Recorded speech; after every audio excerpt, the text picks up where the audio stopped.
니콜라이 고골 단편소설 코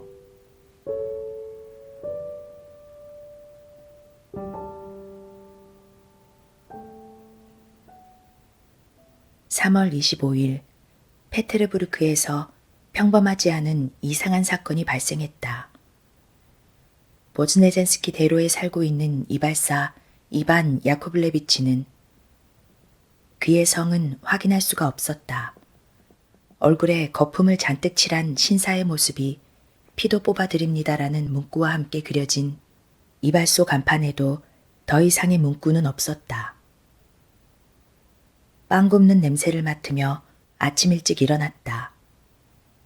침대에서 몸을 일으킨 그는 커피를 아주 좋아하는 비대한 몸집의 아내가 오븐에서 갓 구워진 빵을 꺼내고 있는 것을 보았다. 프라스코비아 오시포브나, 오늘은 커피를 마시고 싶은 생각이 없구려. 이반 야코블레비치가 말했다. 대신 따끈한 양파빵을 먹었으면 하는데.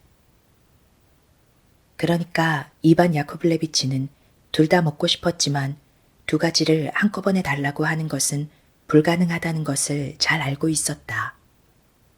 왜냐하면 프라스코비아 오시포브나는 그런 변덕을 아주 싫어했기 때문이다.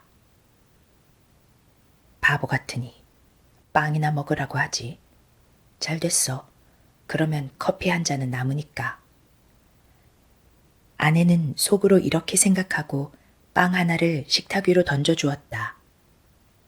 이반 야코블레비치는 예의를 갖추기 위해서 셔츠 위에 모닝코트를 걸친 다음 식탁 앞에 앉았다. 그런 다음 빵 위에 소금을 뿌리고 양파 두 알을 준비한 다음 나이프를 손에 들었다. 그리고 의미심장한 표정을 지으며 빵을 자르기 시작했다. 빵을 두 조각으로 자른 후 가운데를 들여다보던 그는 무언가 하얀 물체를 발견하고 깜짝 놀랐다. 이반 야코블레비치는 그것을 나이프로 조심스럽게 파낸 다음 손가락으로 만져봤다. 딱딱한데? 이게 뭐지? 그는 혼잣말로 중얼거렸다. 그는 손가락을 넣어서 그것을 끄집어냈다. 그건 코였다. 이반 야코블레비치는 맥이 쪽 빠졌다. 그는 눈을 비비고 다시 만져보기 시작했다.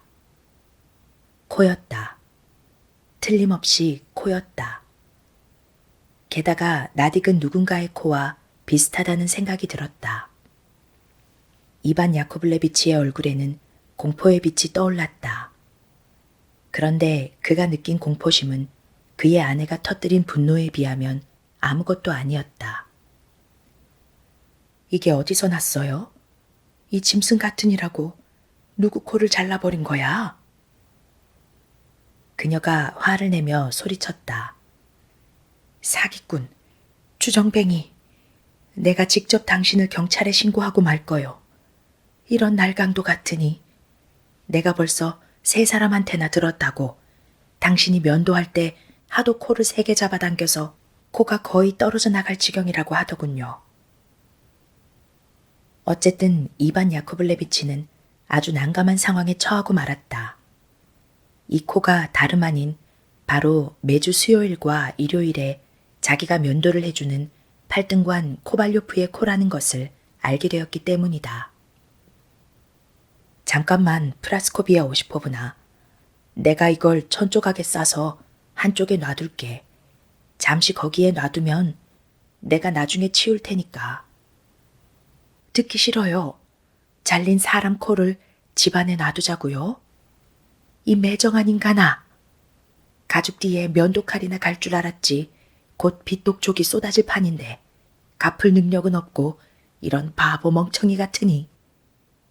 당신 대신 나더러 경찰서에 가보라는 거예요? 몹쓸 인간, 이런 머저리 같으니. 어서 내다 버려요. 버리라고요. 어디로든 가져다가 버려요. 내 눈앞에서 안 보이게 하란 말이에요. 이반 야코블레비치는 완전히 넋이 나간 채로 서 있었다. 그는 생각하고 생각했지만 무엇을 생각해야 할지 생각이 나지 않았다. 제기랄, 도대체 어떻게 해야 할지 모르겠군. 그는 귀 뒤를 손으로 극적거리면서 말했다. 내가 어제 술이 취해서 집으로 왔는지 어땠는지도 기억이 나지 않는군. 모든 정황으로 보건대 이 일은 도저히 있을 수 없는 일이야. 빵은 굽는 게 당연하지만 코는 그럴 수가 없는데 도대체가 알 수가 없군. 이반 야코블레비치는 입을 다물었다. 경찰이 그의 집에서 코를 찾아내서 그에게 죄를 물을 것이라는 생각 때문에 그는 정신이 아득해졌다. 벌써 경찰의 은실로 멋지게 장식한 붉은 옷깃과 장검이 보이는 것 같았다. 그는 온몸을 부르르 떨었다. 마침내 그는 낡아빠진 외투와 부추를 꺼내 이 너절한 것들을 몸에 걸쳤다. 그리고 프라스코비아 오시포브나의 지긋지긋한 훈시를 계속 들으며 코를 천조각에 싸서는 집 밖으로 나왔다. 그는 코를 어디에든가 슬쩍 집어넣고 싶었다. 아니면 어느 집 대문 아래 갖다 놓던가, 그것도 아니면 그냥 우연히 떨어진 것처럼 하고 싶었다. 그래서 골목으로 들어갔다. 그런데 불행하게도 거기서 아는 사람을 만났다. 그 사람이 질문을 늘어놓기 시작했다. 어디 가는 길인가? 누가 이렇게 일찍 면도를 하겠다는 건가? 그러는 바람에 이반 야코블레비치는 기회를 놓치고 말았다. 그 다음번에는 그가 손에서 막 코를 떨어뜨렸을 때였다. 멀리서 초소 근무경관이 민을창으로 가리키며 말했다. 이봐, 뭘 떨어뜨린 거야? 어서 줍게. 이반 야코블레비치는 할 수 없이 코를 집어들어 주머니 속에 감췄다. 그는 절망감에 사로잡혔는데 게다가 거리에는 사람들이 점점 더 많아졌고 상점들은 문을 열고 노점상들은 판을 펼치기 시작했다. 국립 끝에 그는 이사키에프스키 다리로 가기로 결심했다. 코를 네바강에 던져버릴 기회가 한 번은 오지 않을까 하는 생각에서였다. 그런데 내가 조금 실수를 한 것은 여러모로 존경받을 만한 인물인 이반 야코블레비치에 대해서 지금껏 한마디도 하지 않았다는 것이다. 이반 야코블레비치는 러시아의 성실한 장인들이 모두 그렇듯 엄청난 술고래였다. 그는 매일같이 다른 사람의 얼굴을 면도해 주면서도 정작 자신의 수염은 한 번도 깎은 적이 없었다. 이반 야코블레비치의 모닝코트는 이반 야코블레비치는 결코 프로코트를 입지 않았다. 얼룩무늬였다. 원래 검은색이었던 옷이 누런 갈색과 회색 얼룩으로 뒤덮였기 때문이다. 옷깃은 번들거렸고 세 개의 단추 대신 그 자리에는 실밥만 남아 있었다. 이반 야코블레비치는 대단한 냉소주의자였다. 팔등관 코발료프가 면도를 하면서 이봐, 이반 야코블레비치, 자네 손에서는 왜 항상 냄새가 나는가? 하고 물어보면 이반 야코블레비치는 손에서 왜 냄새가 나는 걸까요? 라고 대답하고 모르겠네만 아무튼 냄새가 나긴 나. 하고 팔등관이 말하곤 했다. 그러면 이반 야코블레비치는 코담배를 한번 들이키고는 그의 뺨에, 코 밑에, 귀 뒤에, 턱에, 그러니까 한마디로 자기가 하고 싶은 대로 맘대로 비누칠을 해댔다. 바로 이 존경스러운 시민이 이미 이사키에프스키 다리에 도착해 있었다. 그는 먼저 주위를 살폈다. 그 다음 난간 위로 몸을 숙이고 물고기가 많이 있는지 보는 척 다리 아래를 내려다봤다. 그리고 코를 싼 천조각을 슬쩍 내버렸다. 그는 단박에 10년 묵은 채증이 가시는 것 같은 느낌을 받았고 웃음이 절로 나왔다. 그래서 관료집으로 면도를 하러 가는 대신 펀치 주스나 한 잔 마실 생각으로 음식과 차라고 쓰인 간판이 걸린 건물로 걸음을 옮겼다. 그런데 바로 그 순간 수염을 덥수룩하게 기른 점잖은 외모의 파출소장이 삼각모에 장검을 찬 복장으로 다리 끝에 서 있는 것이 눈에 띄었다. 그는 온몸이 굳어졌다. 그 순간 파출소장이 손가락을 까딱이며 말했다. 어이, 이리 와 보게. 경찰 복장을 알아본 이반 야코블레비치는 멀찌감치에서부터 모자를 벗어들고 재빠르게 달려가서는 말했다. 각하, 건강하시기를 기원합니다. 아니, 각하고 뭐고는 됐고, 자네 다리 위에 서서 뭔 짓을 했나? 날이 면도를 해주러 가던 길에 강물살이 샌지 어떤지 잠깐 내려다봤습니다. 거짓말이야. 그런 식으로 넘어갈 순 없지. 솔직히 대답해봐. 날이 일주일에 2번, 아니 3번이라도 무조건 면도를 해드리겠습니다. 아니, 친구가 그런 건 다 필요 없다니까. 이미 3명의 이발사가 내 면도를 해주고 있어. 그것도 대단한 영광으로 생각하면서 말이야. 그러니까 이제 얘기해 보시지. 저기서 무슨 짓을 했지? 이반 야코블레비치는 얼굴이 하얗게 변했다. 그런데 이 사건은 여기서부터 완전히 안개 속에 묻혀버려 그 후로 무슨 일이 일어났는지 전혀 알려진 바가 없는 상태이다.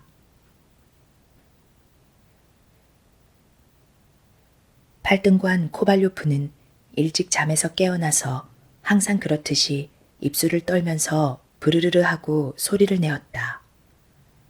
자신도 왜 그렇게 하는지 설명을 하지 못했다. 코발료프는 기지개를 켜고 적당한 크기의 탁상용 거울을 가져오라고 명령했다. 그는 어제 저녁에 코에 나기 시작한 뾰루지를 볼 요량이었다. 그런데 놀랍게도 코가 있어야 할 자리가 평평하기만 하였다. 놀란 코발료프는 물을 달라고 했다. 그리고 수건으로 눈을 닦았다. 정말로 코가 없었다. 그는 손으로 여기저기를 만져보았다. 지금 자고 있는 것은 아닌가? 꿈은 아닌 것 같았다. 팔등관 코발료프는 침대에서 벌떡 일어나 몸을 마구 흔들어 보았다. 코는 없었다. 그는 옷을 가져오라고 했다. 그리고 경찰서장에게 달려갔다. 여기서 팔등관 코발료프가 어떤 사람인지 독자들이 알 수 있도록 그에 대해서 몇 가지 이야기를 해주겠다. 일정한 학위를 가져야 하는 팔등관이라는 칭호는 카프카즈에서 받는 칭호 팔등관과 비교할 수 없다. 이 2가지는 전혀 다른 것이다. 학위가 있는 팔등관은 러시아는 이상한 사람들이 많아서 팔등관 중 어느 한 사람에 대해서 이야기를 하려고 하면 리가에서 캄차트카까지 흩어져 있는 모든 팔등관들이 자신에 대해서 이야기를 하는 줄 안다. 관리들이 이런 식으로 생각하는 것은 당연하다. 코발료프는 카프카즈에서 팔등관이 되었다. 그는 팔등관이 된 지 이제 겨우 2년이 지난 터라 자신의 계급을 한시도 잊은 적이 없다. 하지만 그는 자신의 고귀함과 풍모를 더욱 돋보이게 하기 위하여 자신을 팔등관이라고 부르지 않고 소령이라고 불렀다. 그는 거리에서 셔츠에 가슴바지를 파는 안악을 보면 이봐요, 사랑스러운 사람. 우리 집에 한번 놀러와요. 우리 집은 사도바야 거리에 있어. 그곳에 와서 코발료프 소령이 어디 사느냐고 물어보면 돼. 라고 말하기도 했다. 만약 매력적인 여자를 만나게 된다면 비밀스런 지시를 하듯 이봐, 예쁜 아가씨. 코발료프 소령의 집이 어디냐고 묻고 찾아와. 라고 말한다. 그러므로 우리는 앞으로 팔등관 대신 소령이라고 그를 부르자. 코발료프 소령은 평상시에는 매일 네프스키 대로를 산책하였다. 그의 셔츠 가슴바지의 깃은 항상 티 없이 깨끗했고 풀을 먹여 빳빳했다. 그의 구레나룻은 지금은 현이나 군의 측량기사, 건축가, 연대 군의관이나 다양한 업무를 보는 경찰들에게서 볼 수 있으며 볼이 통통하고 붉은 빛을 띠고 있는 사람이나 카드놀이 보스톤을 매우 좋아하는 사람한테서 볼 수 있는 것이다. 이들의 구레나룻은 볼 중간에서 시작되어서 코까지 가는 것이 보통이다. 소련 코발료프는 수요일, 목요일, 월요일 등의 글자가 새겨져 있고 문장이 그려진 루비로 만든 인장을 많이 가지고 다녔다.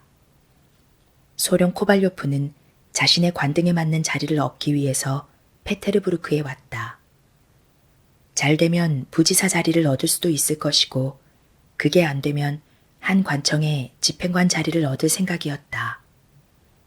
소련 코발료프는 결혼에 관심이 없는 것은 아니다. 다만 20만 루블 정도 지참금을 가지고 오면 생각해 볼 것이다. 그런 정도이니 이제 독자 여러분들이 나쁘지 않고 적당하게 생긴 코가 있어야 할 자리에 평평하고 밋밋한 피부만 있는 얼굴을 본 소령의 상황이 어떨지 알 수 있을 것이다. 불행하게도 거리에는 마차가 한 대도 보이지 않았다. 할 수 없이 그는 망토로 몸을 감싸고 코피가 나는 사람이 그러듯 얼굴을 손수건으로 감싼 채 걸어갔다. 어쩌면 내가 착각을 하고 있는 것일지도 몰라. 코가 없어졌다는 게 도대체 말이 되냐고. 이렇게 생각한 그는 거울을 한번 쳐다볼 요량으로 과자점으로 들어갔다. 다행히 과자점에는 아무도 없었다. 잠이 덜 깬 점원 아이들이 바닥을 쓸고 의자를 정리하고 피로글을 나르고 있었다. 커피에 얼룩이 묻어있는 전날 신문이 탁자와 의자에 어지럽게 놓여 있었다. 다행히 아무도 없네. 이제 볼 수 있겠다. 그는 조심스럽게 거울로 다가가 얼굴을 보았다. 정말 얼굴이 가관이군. 코 있는 자리에 뭐 다른 것이 있다면 그래도 괜찮겠는데. 그는 침을 뱉으며 말했다. 울분으로 입술을 깨물며 그는 과자점에서 나와서 평소와는 다르게 아무도 보지 않고 미소도 짓지 않겠다고 결심했다. 갑자기 그는 어떤 집의 문 앞에서 굳은 듯 서버렸다. 그의 눈앞에서 설명을 할 수 없는 일이 벌어지고 있었다. 현관 앞에서 마차가 멈추어 섰고 문이 활짝 열렸다. 마차에서 한 신사가 몸을 숙인 채 폴짝 뛰어내렸다. 그리고 계단을 올라갔다. 바로 그 신사가 자신의 코라는 사실을 알게 된 코발료프는 공포와 경악에 사로잡혔다. 이 이상한 광경을 본 코발료프는 세상이 거꾸로 뒤집어지는 듯한 느낌을 받았다. 그는 간신히 서 있었다. 하지만 그 신사가 마차로 다시 돌아올 때까지 기다리겠다는 생각은 할 수 있었다. 정말로 2분 정도 후에 코가 건물에서 나왔다. 그는 커다란 깃을 세운 금실로 재봉된 제복을 입고 영양가죽으로 만든 바지를 입고 있었으며 허리에는 장검을 차고 있었다. 깃털로 장식되어진 모자를 보건대 그는 5등 문관인 것 같았다. 모든 정황으로 보건대 그는 누군가를 방문할 목적으로 어딘가를 가고 있는 것 같았다. 그는 양쪽을 한번 살펴본 뒤 마부에게 소리쳤다. 이리 와. 그리고 마차에 앉고 떠났다. 불쌍한 코발료프는 거의 미칠 지경이었다. 그는 이런 이상한 사건에 대해서 생각을 한 적도 들어본 적도 없었다. 어제만 해도 자신의 얼굴에 붙어 있어서 어디를 갈 수 없었던 코가 제복을 입고 있다니. 그는 마차를 따라 달려갔다. 마차는 다행스럽게도 멀리 가지 않고 카잔 성당 앞에서 멈추어 섰다. 그는 눈구멍을 2개 뚫은 곳으로 눈을 드러내고 웃으면서 늘어서 있는 거진 오파들을 해치고 서둘러 성당 안으로 들어갔다. 성당 안에는 기도하는 사람들이 많지 않았으며 그들도 대부분 입구 쪽에 서 있었다. 코발료프는 성당에 들어서면서 신자라면 누구나 해야 하는 기도를 잊을 정도로 혼란스러운 상태였다. 그는 성당 안 구석구석을 살피며 그를 찾았다. 그리고 마침내 한쪽 구석에 서 있는 그를 찾아냈다. 코는 커다란 옷깃을 세워서 얼굴을 숨기고 있었지만 매우 경건한 자세를 유지하고 있었다. 어떻게 다가가지? 코발료프가 생각했다. 제복과 모자를 보니 오등관인 것 같은데 이런 젠장. 도대체 어떻게 해야 하지? 코발료프는 코 근처로 가서 기침을 했다. 하지만 코는 자세를 전혀 바꾸지 않고 경건한 태도를 그대로 유지하였다. 선생님, 선생님. 코발료프는 있는 힘을 다해서 말했다. 무슨 일이죠? 코가 고개를 돌리며 대답했다. 이상한 일이 있어서요. 선생님, 그러니까 당신이 어디에 있어야 하는지 잘 알 겁니다. 그리고 만약 제가 이렇게 성당에서 당신을 본다면 당신은 죄송하지만 당신이 말하고자 하는 것을 잘 모르겠네요. 설명을 잘 해보세요. 어떻게 설명해야 하지? 코발료프는 생각을 잠시 한 후 숨을 크게 몰아쉰 다음 이야기를 시작했다. 물론 저는 그러니까 소령입니다. 코 없이 다닌다는 것은 말도 안 되는 일이라고 당신도 생각할 것입니다. 그러니까 예를 들어서 바스크레센스키 다리 위에서 깨끗하게 닦은 오렌지를 파는 아줌마에게는 코가 없을 수도 있습니다. 하지만 현 지사를 할 수도 있는 사람이 더구나 오등관 부인인 체흐타려바 같은 부인을 포함해서 시내의 모든 부인들하고 친분이 있는 사람이 그렇다는 것은 전혀 다른 이야기입니다. 잘 생각해 보세요. 저는 잘 모르겠습니다만.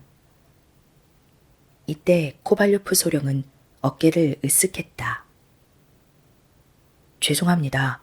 만약 이 문제를 의무와 명예의 관점에서 살펴본다면 당신도 이해를 하실 수 있을 것입니다.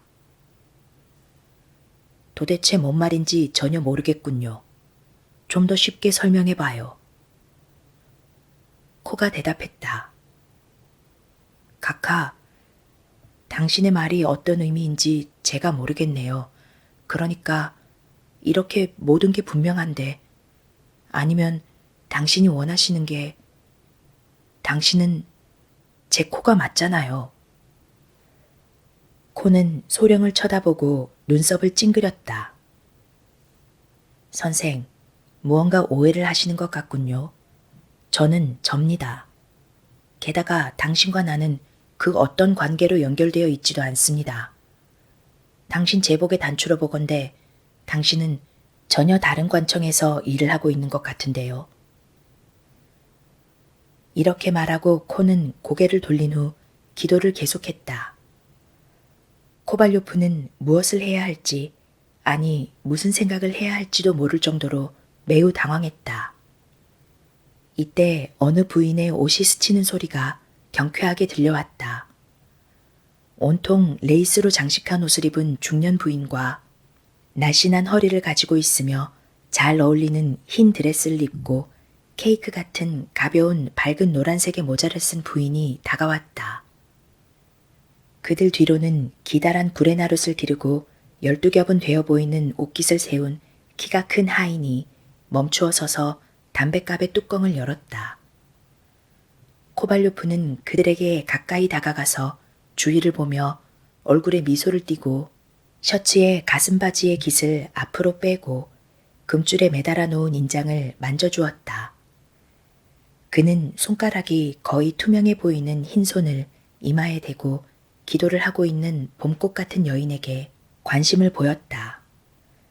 모자 아래에서 그녀의 둥글고 새하얗게 빛나는 턱, 그리고 봄에 가장 먼저 피는 장미를 닮은 볼을 본 코발료프의 미소는 계속되었다.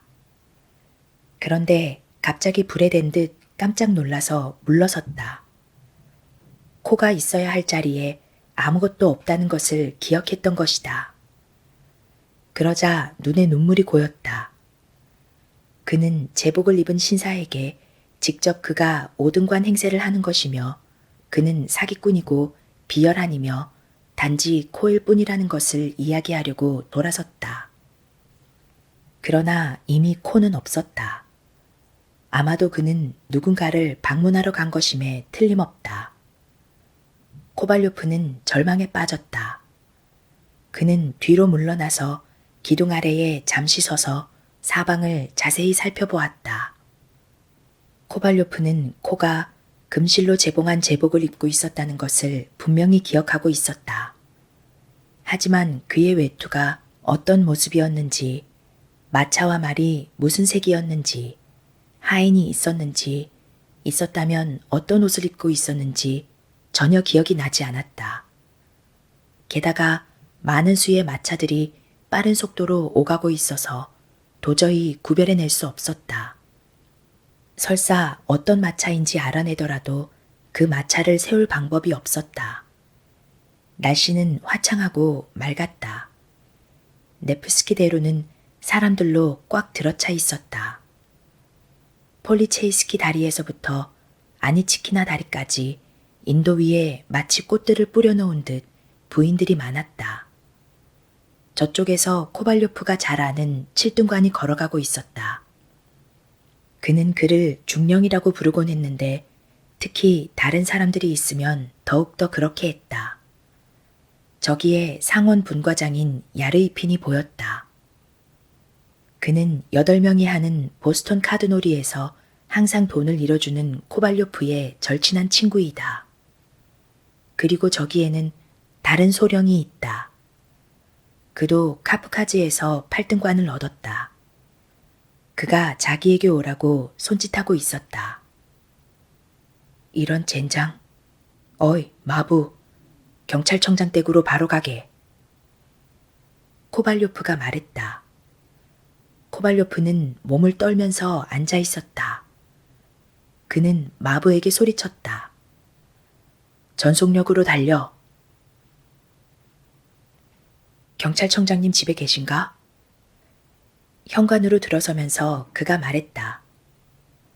아니요, 방금 나가셨습니다. 문지기가 대답했다. 아이쿠. 예, 하지만 그렇게 오래되지 않았습니다. 한 1분만 먼저 오셨다면 뵐 수 있었을 겁니다. 문지기가 말을 덧붙였다. 코발료프는 얼굴에서 손수건을 떼지 않고 앉아서 마부에게 실망에 빠진 목소리로 말했다. 출발하자. 어디로 갈까요? 마부가 말했다. 그냥 곧장 가. 곧장이라뇨. 여긴 삼거리예요. 오른쪽 아니면 왼쪽으로 갈까요? 이 질문은 코발료프를 다시 생각에 잠기도록 만들었다. 지금 상황을 고려한다면 분명 경찰청으로 가야 한다. 이 문제가 경찰과 직접적으로는 연관이 없겠지만 다른 관청에서보다 일 처리를 빨리 해줄 것이기 때문이다. 코가 자신이 근무하고 있다고 이야기를 한 관청을 찾아 항의를 하는 것은 아마도 쓸모없는 일일 것이다. 왜냐하면 이미 말한 것을 보건대 양심이 전혀 없는 이 인간은 마찬가지로 코발료프를 한 번도 본 적이 없다고 이야기를 할 것이 뻔하기 때문이다. 그래서 이미 경찰청으로 가자고 이야기를 했지만 머릿속에는 첫 대면에서 그렇게 양심 없이 굴었던 코가 시간을 끌게 되면 도시를 빠져나갈 수 있다는 생각이 들었다. 그렇게 된다면 지금까지 찾아놓은 것이 헛수고가 될 것이고 어쩌면 매듭을 풀기 위해서 한 달이 더 걸릴지도 모른다. 이런저런 생각을 하던 중에 갑자기 하느님의 계시를 받듯 좋은 생각이 떠올랐다. 그는 곧장 신문사로 가서 사건의 내용을 상세하게 알리는 광고를 내기로 결정했다. 그래서 사람들이 코를 발견하게 되면 그에게 코를 데려오거나 아니면 최소한 어디에 있는지 위치를 가리켜 줄 수 있도록 만들 생각이었다. 그는 마부에게 신문사로 가자고 말했다. 그리고는 가는 내내 더 빨리 가, 이 바보야. 빨리 가란 말이야, 이 사기꾼아. 라고 말을 하면서 주먹으로 마부의 등을 두들겼다. 아이고 나으리. 라고 말하며 마부는 고개를 흔들면서 몰티즈 개처럼 긴 털이 난 말을 채찍으로 때렸다. 마침내 마차가 멈춰섰다. 코발료프는 낡은 연미복을 입고 안경을 낀 백발의 관리가 책상에 앉아 펜을 이빨로 물어뜯으며 동전을 세고 있는 작은 사무실로 숨을 헐떡이며 뛰어들어갔다. 누가 광고 접수를 하나요? 아, 안녕하세요. 코발료프는 소리쳤다. 안녕하세요. 백발의 관리가 잠시 눈을 들었다가 놓여있는 동전다발로 고개를 숙이며 말했다. 광고를 내고 싶습니다. 잠시만 기다려 주십시오. 관리는 한 손으로 종이에 숫자를 쓰고 왼손 손가락으로 주판알 2개를 올리면서 말했다. 소매에 금줄이 달린 옷을 입은 것으로 보아 어느 귀족집의 하인처럼 보이는 사내가 손에 광고 문구를 적은 종이를 들고 책상 옆에 서서 자신의 사교성을 보여주면서 점잖게 쪽지를 읽고 있었다. 나리, 믿으시겠어요? 강아지는 팔루불도 안 하는 것입니다. 그러니까 저 같으면 팔루불이라도 안 사겠다는 말이죠. 그런데 백작 부인께서 아끼는 개입니다. 너무 아껴서 글쎄 강아지를 찾으면 100루블을 준다고 광고를 하라는 것입니다. 글쎄 이게 말이나 되는 겁니까? 물론 나리와 제가 취미가 다르듯이 사람마다 다 제각각이죠. 사냥꾼들은 사냥개나 푸드를 사려고 500루블 또는 1000루블도 마다하지 않더라고요. 만약에 개만 훌륭하다면 말입니다. 몸집이 커다란 관리는 진지한 표정으로 그의 이야기를 들으며 동시에 쪽지에 글자 수가 몇 개인지 세고 있었다. 어떤 광고 문구에는 술을 마시지 않는 마부를 구한다는 것도 있었고 또 다른 문구에는 1814년에 파리에서 가져온 얼마 사용하지 않은 중고 마차를 판다는 내용이 적혀 있기도 했다.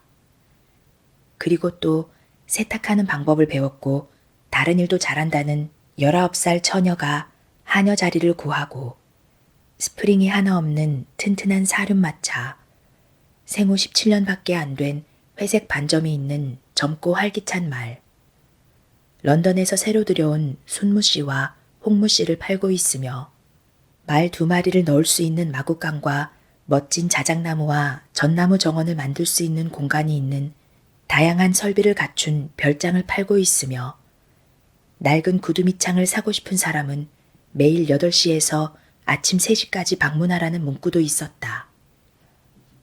이런 사람들로 가득 찬 방은 작았다. 그래서 그곳의 공기는 끔찍하게 답답하였다.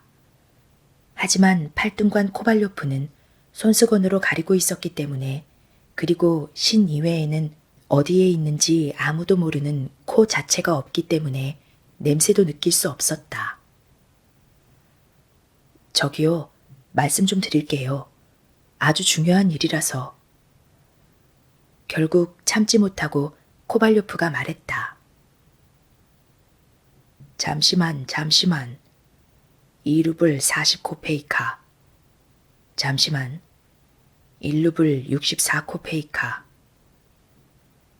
백발의 신사가 노파와 문지기에게 쪽지를 던지며 말했다. 무슨 일로 오셨죠? 마침내 그가 코발료프에게 말을 걸었다. 그러니까 말입니다. 속임수, 아니 사기 사건입니다. 저는 지금도 무슨 일이 일어났는지 모르겠습니다. 단지 이렇게 써주십시오. 그러니까 그 사기꾼을 제게 데리고 오면 충분한 보상을 해주겠다고 말입니다. 당신의 이름을 말씀해 주세요. 아니, 이름이라고요? 알려드릴 수 없습니다. 저를 아는 사람이 너무 많아요. 오등관 사모님 체으타려바, 참모장교 사모님, 팔라게야 그리고리에브나 포드토치나가 이 사실을 알게 된다면, 오, 하느님 맙소사. 그냥 팔등관이라고만 써주세요. 아니면 영광급 인물이라고 쓰던가요. 그럼 도망간 사람은 당신의 하인인가요? 하인이냐고요? 하인이 그럴 수 없죠. 나한테서 달아난 것은 코요. 정말 요상한 이름이군요. 그러니까 그 코라는 분이 당신 돈을 훔쳐갔다는 것입니까? 코는 그러니까 그런 말이 아니라 진짜 내 코가 어딘가로 사라졌단 말입니다. 악마가 제게 장난을 치고 있는 것이죠. 어떻게 그런 일이 잘 이해할 수 없는데요. 그래요. 저도 그게 어떻게 일어났는지 말씀드릴 수 없습니다. 중요한 것은 그 코가 마차를 타고 도시 이곳저곳을 돌아다니며 오등관 행세를 한다는 것입니다. 그러니까 그놈을 잡으면 바로 제게 끌고 와달라는 광고를 실어달라는 것입니다. 당신도 생각해 보세요. 몸에서 가장 눈에 띄는 부분이 없다면 어떻게 살 수 있겠습니까? 만약 새끼발가락이라면 말이 다르죠. 새끼발가락이야 없다고 해도 신발을 신으면 아무도 모를 테니까 말입니다. 그런데 저는 목요일마다 오등관 사모님 체으타려바와 참모장교 사모님 팔라게야 그리고리에브나 포드토치나를 찾아뵙습니다. 참모장교에게는 아리따운 딸이 있는데 저는 그 딸과도 아주 친하게 지내고 있지요. 그런데 이제 어떻게 해야 한단 말입니까? 이제는 그 사람들 앞에 나설 수가 없습니다. 관리는 입술을 꼭 다물고 생각에 잠겼다. 안 되겠습니다. 그런 광고를 신문에 실을 수는 없습니다.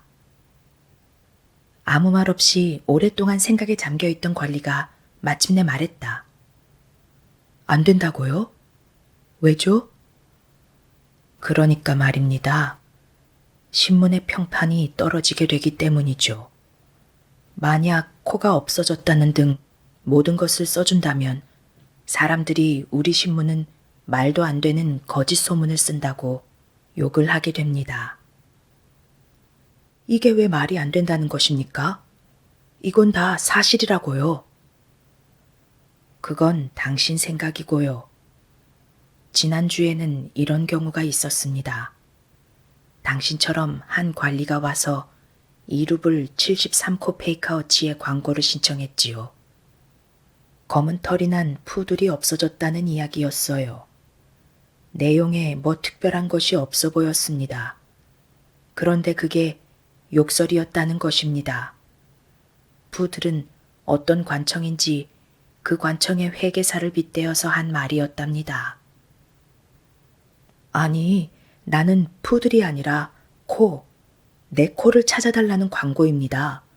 그러니까 내 자신에 대해 광고를 해달라는 거죠. 안 됩니다. 그런 광고는 실을 수 없습니다. 그러면 내 코는 이제 영원히 찾지 못하게 된단 말입니다. 만약 코가 없어졌다면 그건 의사에게 가야 합니다. 어떤 코가 되었든 마음에 드는 코를 고르면 붙여주는 사람이 있다는데 거기를 가보던가요. 그래요. 당신은 정말 농담을 아주 잘하는 쾌활한 성격을 가지고 있군요. 인정합니다.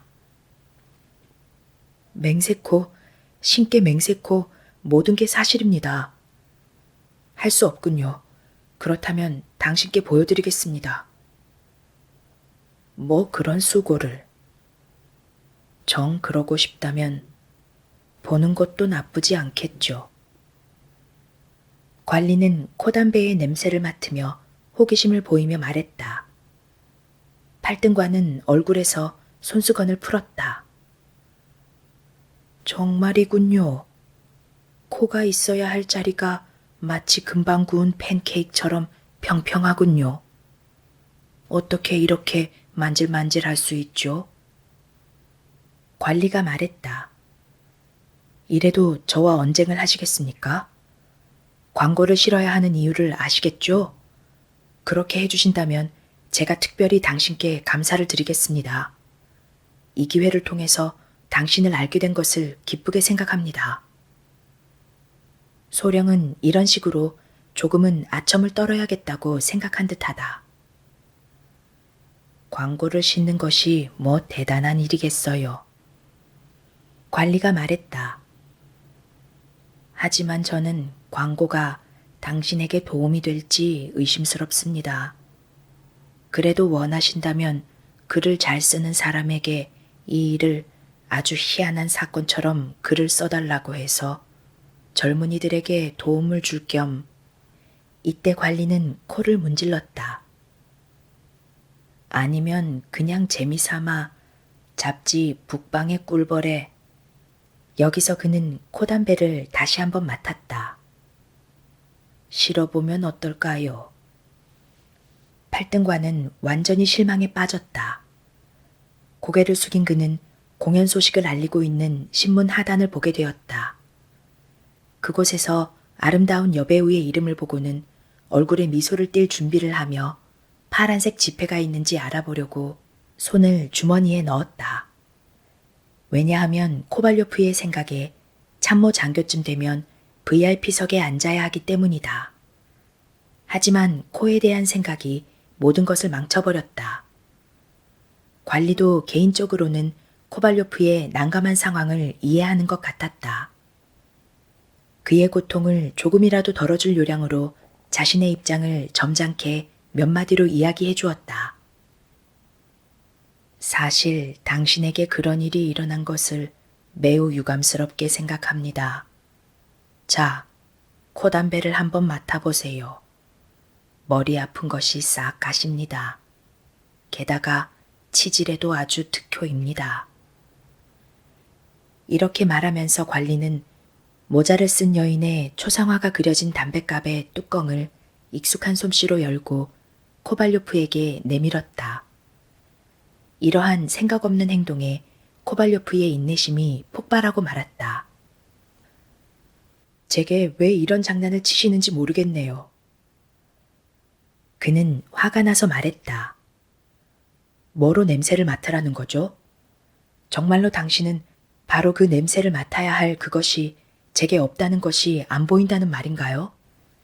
당신의 그 담배는 악마나 가져가라고 해요.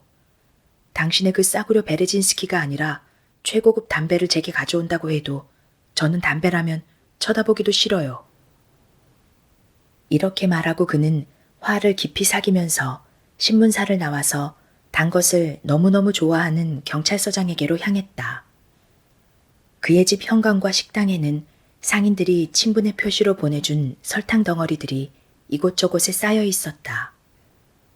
코발료프가 도착했을 때 하녀가 경찰서장의 장화를 벗기고 있었다. 장검과 모든 군장식은 이미 한쪽 끝에 가지런히 걸려 있었으며 위험을 나타내던 삼각모자는 그의 3살짜리 아들이 가지고 놀고 있었다. 전쟁터와 같았던 시끄러운 삶을 끝내고 평화로움을 느낄 준비를 하고 있었다. 그가 기지개를 켠 후 나 2시간만 잘게 라고 이야기한 그 순간 코발료프가 그를 찾아온 것이다. 그렇기 때문에 팔등관의 방문은 시간을 잘 못 맞춘 것임에 틀림이 없다. 코발료프가 몇 파운드의 차와 옷감을 가지고 들어왔다고 하더라도 이 순간 경찰서장은 기뻐하지 않았을 것이다. 경찰서장은 예술과 제조업을 장려하는 사람이지만 무엇보다도 국가가 인정한 은행권을 선호하였다. 그는 항상 이것보다 더 좋은 것은 없어. 먹을 것을 달라고 하지도 않고 장소를 많이 차지하는 것도 아니고 주머니에 넣고 다닐 수도 있고 떨어뜨려도 깨질 염려가 없잖아. 라고 말했다. 서장은 건성으로 코발료프를 맞이하면서 식사를 막 마친 다음에는 바로 사건을 살펴보는 것이 아니며 배불리 식사를 한 후에는 조금 쉬게끔 인간의 본성이 만들어졌고 이 이야기를 들은 팔등관은 경찰서장이 옛 현인들의 격언도 잘 알고 있음을 보았다. 제대로 된 사람이라면 코가 없어지지 않을 뿐더러 최근 들어서 소령들이 돌아다니면서 여기저기 참견을 한다고 말했다. 한마디로 정확한 지적이었다. 여기서 우리는 코발료프가 아주 잘 삐치는 사람이라는 것을 말할 필요가 있겠다. 그는 자신에게 어떤 말을 하더라도 다 용서할 수 있지만 관등이나 칭호에 관한 이야기는 절대로 용서할 수 없었다. 그는 희곡에서조차 위관에 대한 풍자는 그럴 수 있지만 영관에 대한 풍자는 있을 수 없다고 생각하는 사람이었다.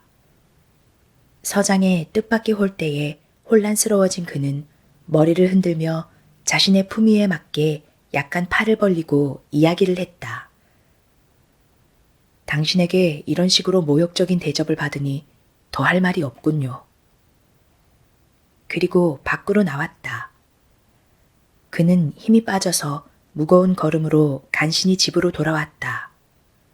이미 노을이 지고 있었다. 코를 찾는 일에 이렇게 실패하고 돌아온 집은 슬프고도 매우 더럽게 느껴졌다. 현관으로 들어선 그는 가죽 소파에 등을 대고 누워서 천장의 한 곳을 향해서 계속 침을 뱉고 있는 자신의 하인 이반을 보았다. 인간이 그런 평온한 모습을 하고 있다는 것이 코발료프를 화나게 만들었다. 그는 모자로 하인의 이마를 때렸다. 이 돼지 새끼야, 맨날 쓸데없는 짓만 하고 있냐? 이반은 벌떡 일어나서 그의 망토를 벗겨주기 위해서 재빨리 움직였다. 자신의 방으로 들어온 소령은 피곤하고 절망스러웠다. 그는 소파에 몸을 던졌다. 그리고 몇 번 한숨을 쉬더니 마침내 말을 했다. 오, 신이시여, 신이시여, 왜 내게 이런 불행을 주시는 건가요? 팔이나 다리가 하나 없어도 이보다는 나을 것이고 귀가 없어져도 사람들은 눈치를 채지 못할 것입니다.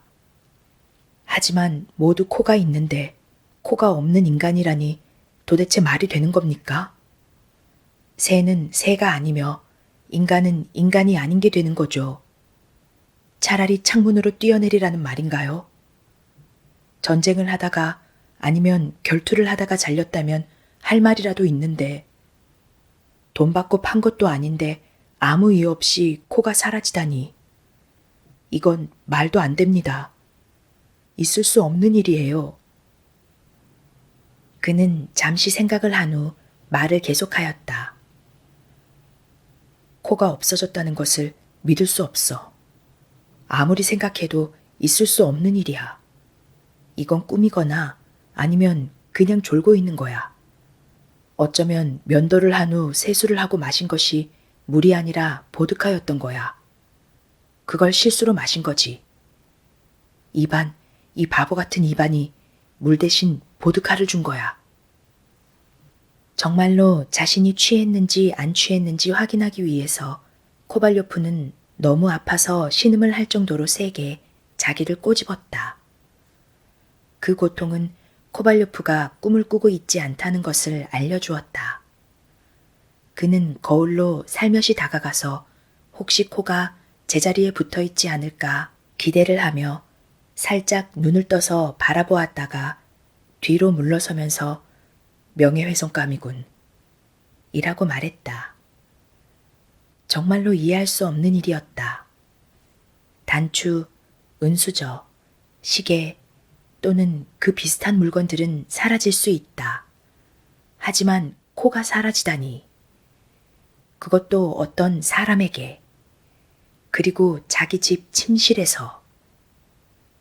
코발료프 소령은 전체 상황을 곰곰이 다시 생각해 보았다. 그리고 이 사건의 범인은 딸을 자신에게 시집 보내고 싶어하는 참모장교 사모님 포드토치나와 깊은 연관이 있을 것이라는 생각이 들었다. 사실 소령 자신도 그 딸을 쫓아다녔지만 확답을 계속 피하고 있었다. 참모장교 사모님이 딸을 코발료프에게 시집 보내겠다고 직접 이야기를 했을 때에도 자기는 아직 결혼하기에는 젊으며 5년 정도 근무를 한 후 42이 되면 그때 생각해보자고 이야기를 했다. 그래서 참모장교 사모님이 화가 나서 요술할멈을 시켜서 이런 식으로 만든 것이다. 그렇지 않고는 코가 없어질 이유를 도저히 찾을 수 없다. 아무도 방에 들어온 사람은 없었고 이발사 이반 야코블레비치는 수요일에 면도를 하러 왔었지만 수요일과 목요일에 코는 제자리에 그대로 붙어 있었다. 코발료프는 똑똑하게 그것을 기억하고 있다. 게다가 잘못해서 코가 잘렸다면 고통을 느꼈을 것이다. 게다가 이렇게 빨리 상처가 아물고 코가 있던 자리가 마치 팬케이크처럼 이렇게 반반할 수가 없다. 그래서 그는 참모장교 사모님을 고소를 할 것인지 아니면 직접 찾아가서 해명을 요구할 것인지를 고민했다. 그때 문틈으로 들어오는 불빛이 그의 생각을 방해했다. 이반이 현관에서 초를 켠 것 같았다. 초를 든 이반이 방을 환하게 밝히며 바로 들어왔다. 그 순간 코발료프는 멍청한 인간이 주인의 이런 이상한 모습을 멍청하게 바라보지 않도록 어제만 해도 코가 있었던 자리를 손수건으로 황급히 가렸다. 이반이 자신이 일하는 방으로 가기도 전에 현관에서 낯선 사람의 목소리가 들려왔다. 여기에 팔등관 코발료프가 사나요? 들어오시오. 코발료프 소령이 여기 있소. 황급히 자리에서 일어나서 문을 열면서 코발료프가 말했다. 너무 밝지도 어둡지도 않은 구레나룻을 기르고 살이 쪘다 싶을 정도의 볼을 가진 멋진 경찰관 한 명이 들어왔다. 그는 이 이야기의 초반에 이사키에프 다리 반대편에 서 있던 바로 그 파출소장이었다. 혹시 코를 잃어버리지 않으셨나요? 네, 그렇습니다. 그것을 찾았습니다. 뭐라고요? 코발료프 소령이 소리쳤다. 그는 너무 기뻐서 말이 나오지 않았다. 코발료프는 자기 옆에 서 있는 파출소장의 두꺼운 입술과 볼을 바라보았다. 입술과 볼에는 흔들리는 촛불이 밝게 빛나고 있었다. 어떻게 찾았죠? 뜻밖의 일이었습니다. 그냥 길에서 우연히 그를 잡은 거죠. 그는 리가로 가기 위해서 역마차를 타고 있었습니다. 어떤 관리의 이름으로 여권도 만들었고요. 처음에는 저도 그를 그냥 평범한 신사라고 생각할 정도였습니다. 그런데 다행스럽게도 제겐 안경이 있었습니다. 저는 근시라서 당신이 제 앞에 바로 서 있더라도 얼굴은 볼 수 있지만 코나 수염은 전혀 분간할 수 없거든요. 장모, 그러니까 내 아내의 어머니도 아무것도 보지 못하죠. 코발료프는 가만히 있을 수 없었다. 그는 지금 어디에 있나요? 당장 가보겠습니다. 걱정 마세요. 당신에게 필요할 거라고 생각하고 가지고 왔습니다. 이상한 것은 이 일을 꾸민 자는 버즈네젠스키 거리에 살고 있는 사기꾼 이발사입니다. 그는 지금 경찰서에 잡혀 있죠. 오래전부터 저는 그의 주폭과 절도를 의심하여 눈여겨보고 있었죠. 그저께 그가 가판대에서 단추 한 다스를 훔쳤죠. 당신 코는 예전과 똑같은 상태입니다. 파출소장은 주머니에서 종이에 쌓여있는 코를 꺼냈다. 제 것이 맞습니다. 제 것이에요. 차라도 한 잔 대접하고 싶습니다. 코발료프가 말했다. 저도 기쁨을 같이 나누고 싶지만 시간이 없습니다. 교도소에 들려야 하거든요. 요즘 물가가 정말 많이 올랐더군요. 저는 장모, 그러니까 제 아내의 어머니와 그리고 아이들, 이렇게 다 같이 살고 있습니다. 큰놈에게는 기대를 많이 합니다. 아주 똑똑한 아이죠. 그런데 교육을 시키는데 돈이 많이 들어요. 코발료프는 무슨 말인지 금방 알아듣고 책상 위에 있는 10루블짜리 지폐를 집어서 파출소장의 손에 쥐어주었다. 파출소장은 허리를 굽혀 인사를 한 후 밖으로 나갔다. 가로수길로 마차를 끌고 나온 어리석은 농부에게 뭐라고 야단을 치는 파출소장의 목소리가 금방 들렸다. 팔등과는 파출소장이 나가고 난 뒤에도 얼마 동안 정신을 차릴 수 없었다. 몇 분이 지나서야 간신히 모든 감각이 돌아오는 것을 느꼈다. 생각하지도 못한 기쁨이 그를 아무 생각 못하도록 만들었다. 그는 다시 찾은 코를 조심스럽게 잡아 오목하게 만든 손바닥 위에 올려놓고 다시 한번 뚫어져라 코를 바라보았다. 그래, 내 코야. 코발료프 소령이 말했다. 어제 왼쪽에 생겼던 뾰루지도 그대로네. 소령은 너무 기쁜 나머지 웃음을 터뜨릴 지경이었다. 그러나 세상에는 오래가는 것은 없는 법. 기쁨도 그 순간이 흐르면 생기를 잃는다.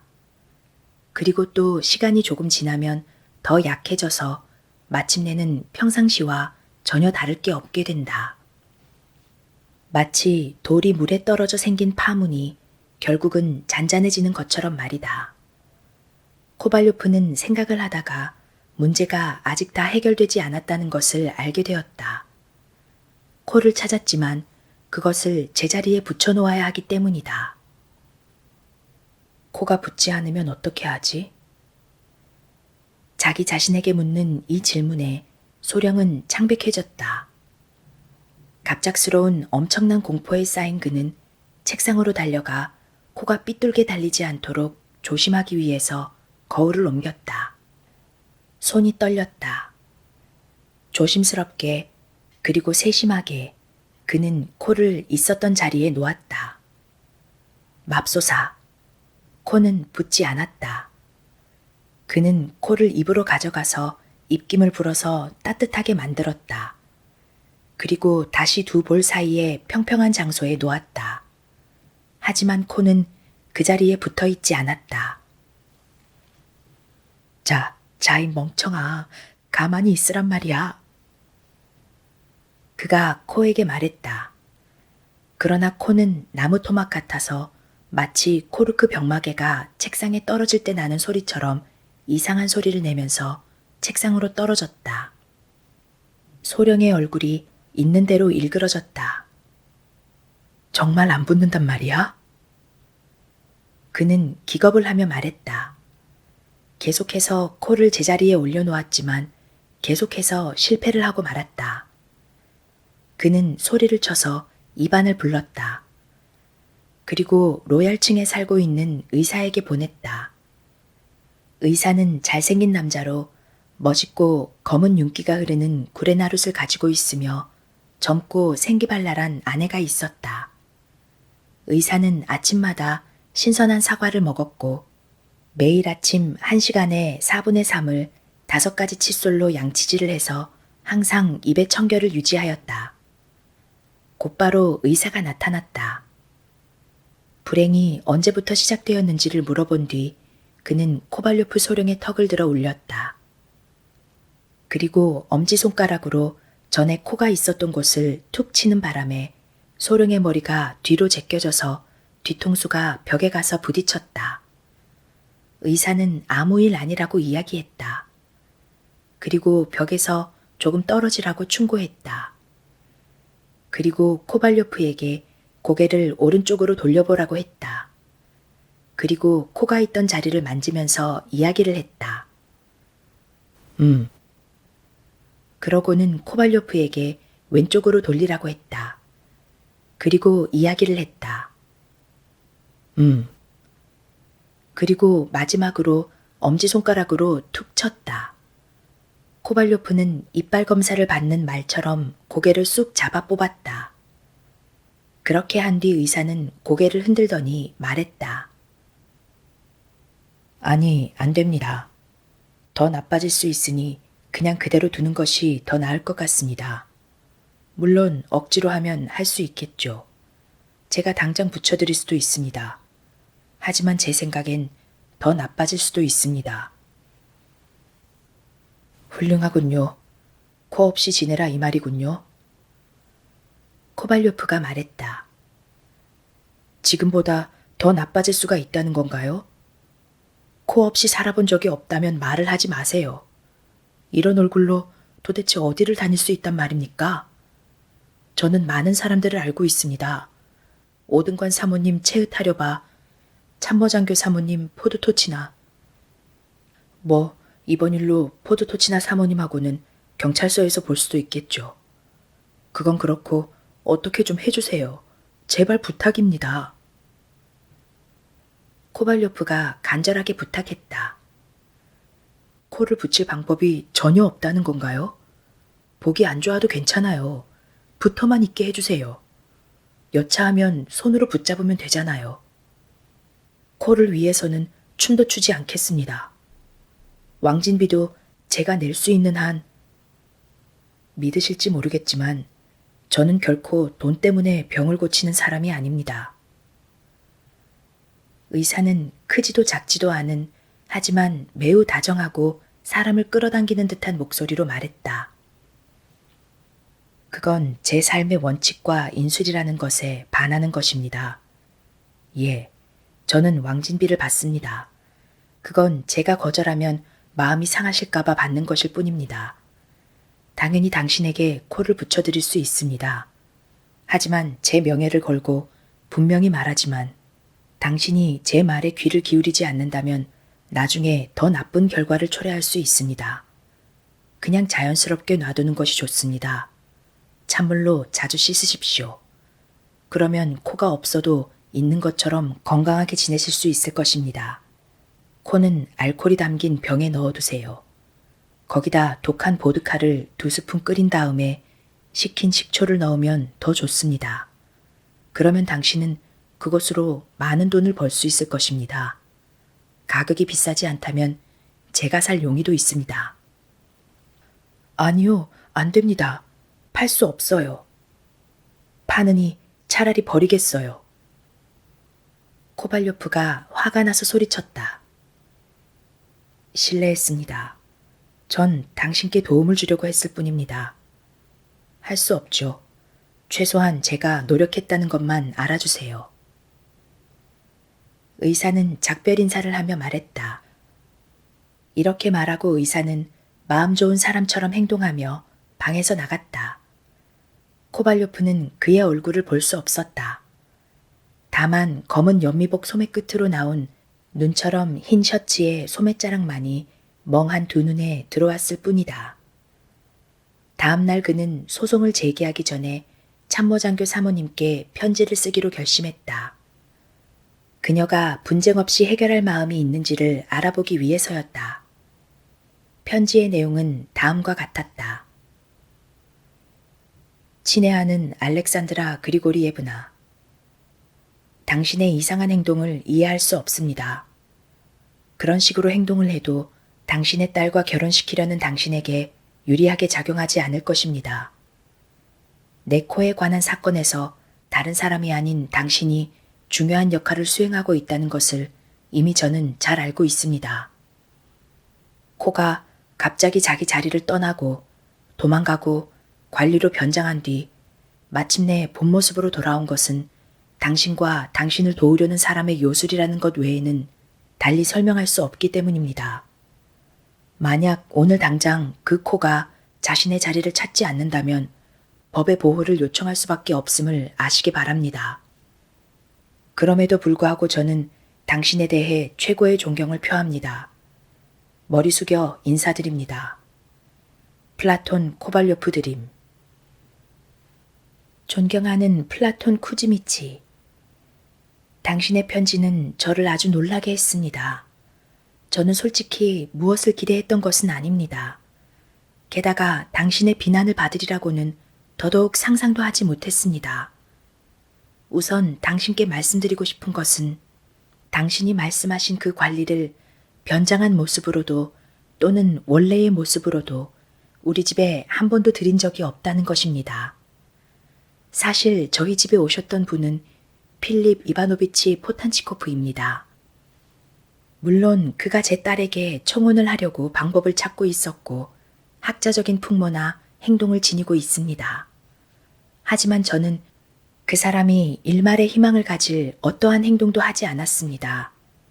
당신은 그리고 무슨 코 이야기를 하셨더군요. 만약 당신이 그런 표현을 써서 당신을 홀로 남게 만든다. 즉, 공식적으로 당신을 거절할 것이라고 생각하고 그런 식으로 당신이 말씀하신 거라면 그건 저를 당황하게 만듭니다. 당신이 알다시피 저는 그것과는 정반대의 입장을 가지고 있으니까요. 만약 당신이 정식으로 제 딸에게 청혼을 하신다면 저는 지금 당장이라도 당신을 사위로 맞을 준비가 되어 있습니다. 그건 늘 제가 바라던 바이니까요. 계속 인사를 나누며 살기를 바랍니다. 알렉산드라 포드토치나 드림. 그렇군. 사모님이 한 일이 아니군. 아무렴 그래야지. 나쁜 짓을 한 사람이 이런 식으로 편지를 쓰지는 않아.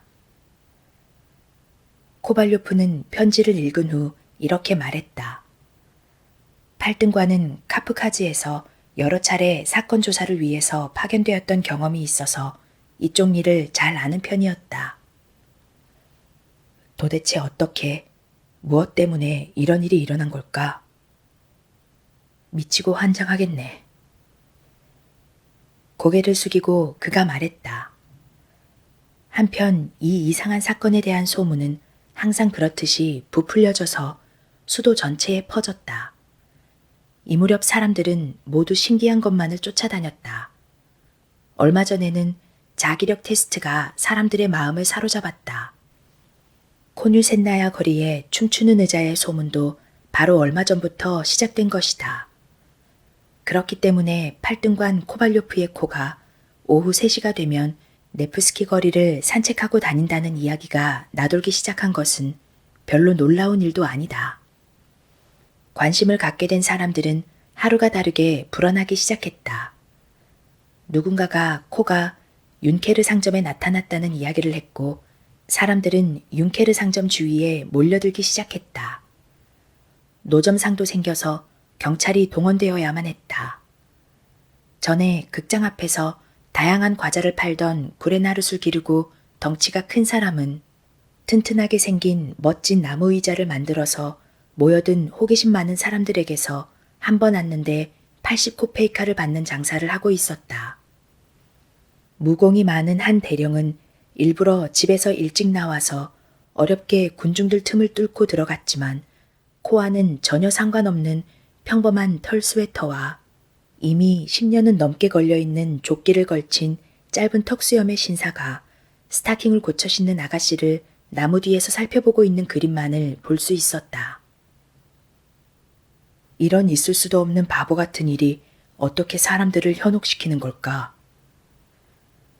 인파를 빠져나온 대령은 화가 나서 말했다. 그 후 코발료프 소령의 코가 네프스키 대로가 아닌 타브리치스키 정원에서 마치 오래전부터 그랬던 것처럼 산책을 하고 있다는 소문이 돌았다. 게다가 호스로우 미르자가 그곳에 있을 때 이 이상한 자연현상에 매우 놀랐다고 했다. 외과 전공 의대생 몇 명이 그곳으로 갔으며 한 유명한 귀부인은 이 놀라운 현상을 자신의 아이들이 볼 수 있게 해줄 것을, 그리고 가능하면 젊은이들에게 교훈적인 설명도 함께 해주길 바란다고 공원 관리인에게 친필 편지를 보내기도 했다.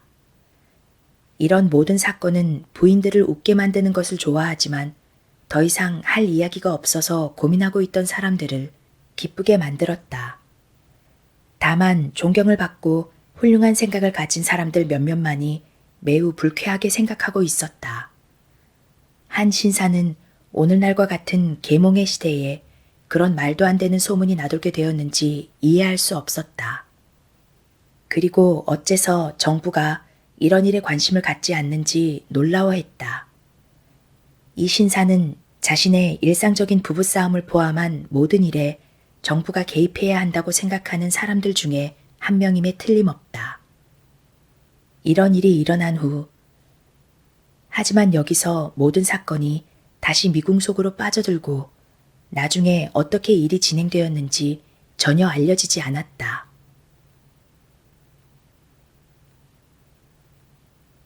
세상에는 말도 안 되는 일이 일어나기도 한다. 때로는 일어나리라고 전혀 생각하지 못했던 일들도 일어난다.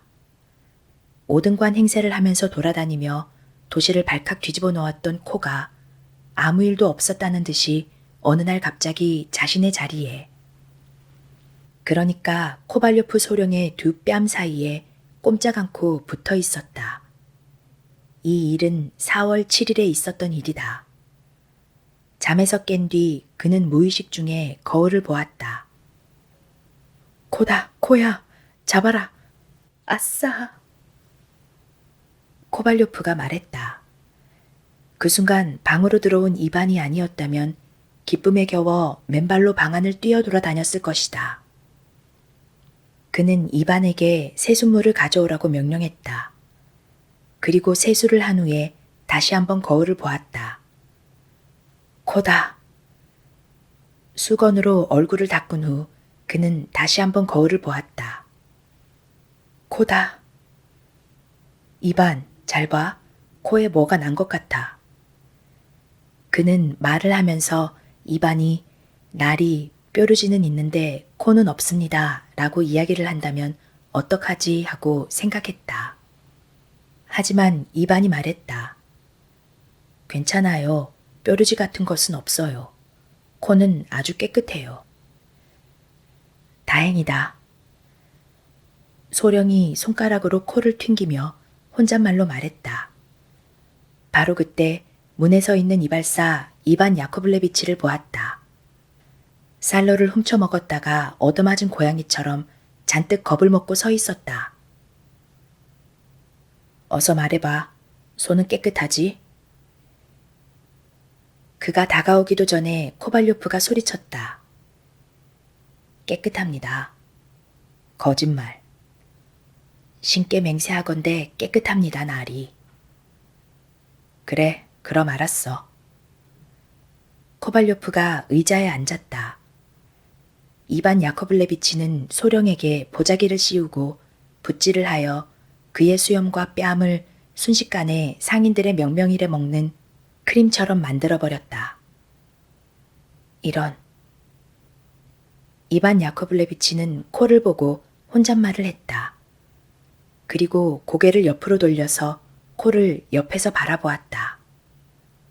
아하, 생각한 대로군. 그는 한참 동안 코를 쳐다보았다. 그리고 마침내 할 수 있는 한 가장 조심스럽게 코끝을 잡기 위해서 두 손가락을 치켜들었다. 이것이 바로 이반 야코블레비치의 방식이었다. 조심하라고. 코발료프가 소리쳤다. 이반 야코블레비치는 갑자기 맥이 풀어져서 손을 늘어뜨렸다. 그는 당황하여 어떻게 해야 할지 몰라 했다. 이런 당혹스러움을 처음 느꼈다. 그는 조심스럽게 면도칼을 소령의 수염에 갖다 댔다. 비록 후각기관을 잡지 않고 면도를 하는 것이 불편하고 어려운 일이었지만 털이 많이 난 엄지손가락으로 볼과 아래턱을 눌러서 고정시키며 마침내 모든 어려움을 극복하고 면도를 하는데 성공하였다. 모든 준비를 마친 코발료프는 서둘러 순식간에 옷을 차려입고 마차를 잡아 타고 과자점으로 직행했다. 과자점으로 들어서며 그는 큰 소리로 말했다. 얘야, 코코아 한 잔. 그리고 자신은 거울로 다가갔다. 코가 있었다. 그는 명랑하게 뒤를 돌아보았다. 그리고 비아냥거리는 표정으로 약간 눈을 찡그리고 두 명의 군인을 쳐다보았다. 군인 중 한 명의 코는 조끼에 달린 단추만 하였다. 과자점을 나온 그는 부지사 자리 또는 최소한 회계 감사관 자리를 얻을 생각으로 드나들던 관청의 사무실로 향했다. 접견실로 지나면서 그는 거울을 보았다. 코가 있었다. 다음에 그는 다른 팔등관 또는 냉소가인 소령을 찾아갔다. 코발료프는 잔소리가 섞인 이러저러한 그의 지적질에 대해서 항상 내가 아는 한 자네는 말만 그렇게 할 뿐이지 라고 대답을 한다. 만약 나를 보고 소령도 아무런 반응을 보이지 않는다면 모든 것이 제자리를 찾았다는 이야기일 거야. 코발료프는 길을 가면서 생각했다. 그리고 팔등과는 아무런 반응을 보이지 않았다. 좋아. 코발료프는 마음속으로 생각했다. 길에서 딸과 함께 있는 참모장교 사모님 포두토치나를 만나서 다정스럽게 인사를 나누었다. 자신에게 아무런 문제도 없다는 것을 확인하게 된 코발료프는 기쁨에 환호를 하였다. 그는 그들과 아주 오랫동안 이야기를 나누었다. 그리고 일부러 콧담배를 꺼내서 자신의 2개의 콧구멍으로 오랫동안 냄새를 맡았다. 그는 속으로 당신들 여자들은 닭대가리야. 어쨌든 난 당신 딸과 결혼할 생각이 없어. 난 사랑만 할 거야. 미안하지만 말이야. 이때 이후로 코발료프 소령은 아무 일 없었다는 듯이 네프스키 대로와 극장 등 모든 곳을 돌아다녔다. 코도 언제 그랬냐는 듯이 다른 곳으로 갈 생각 없이 소령의 얼굴에 꼭 붙어 있었다. 그 이후로 기분이 좋아진 코발료프 소령은 싱글거리면서 아리따운 여자들을 쫓아다녔다. 그리고 한 번은 훈장에 달 리본을 사기 위해서 코스틴느이 드보르의 한 가게 앞에 멈추어 서기도 했다. 하지만 한 번도 훈장을 받아본 적이 없는 그가 왜 훈장용 리본을 샀는지 이유를 알 수 없었다. 광대한 러시아의 북쪽 수도에서 바로 이러한 일이 발생했다. 이제 와서 생각해보면 정말 믿을 수 없는 것뿐이다. 코의 초자연적인 분리와 오등관의 모습으로 곳곳에 출연한 것은 물론이고 어떻게 코발료프는 신문에 코에 관한 광고를 낼 수 없다는 것을 이해하지 못했을까? 광고비가 비싸기 때문에 그렇다고 한다면 그건 난센스이다. 게다가 나는 돈이나 좋아하는 속물이 아니다. 그것은 창피하고 어색하고 불쾌한 일이다. 그리고 또 어떻게 구운 빵 속에 코가 들어가 있을 수 있을까? 그리고 이반 야코블레비치는 또 어째서? 아니, 이건 절대로 이해하지 못할 일이다. 정말로 이해 못할 일이다. 그 중에서도 가장 이상하고 가장 이해하기 힘든 것은 어떻게 작가가 이런 말도 안 되는 이야기를 생각해냈냐는 것이다. 솔직히 말해서 사람의 힘으로는 아니, 절대로 이해할 수 없다. 첫째로 나라에게 전혀 도움이 되지 않으며 둘째로 이익이 없으며 여하튼 난 정말 왜 그래야만 했는지 알 수가 없다. 하지만 모든 것을 고려한다면 첫 번째 것도 두 번째 것도 그리고 그 이외의 것들도 모두 일어날 수 있는 일이다. 상식에 어긋나는 것이 일어나지 않는 곳이 있단 말인가? 여기에 나온 것들을 모두 생각해보면 무언가 이야기를 하고자 하는 것이 있다. 누가 뭐라고 이야기를 해도 비슷한 일들이 이 세상에 일어나고 있다. 아주 드물지만 분명 일어나고 있다.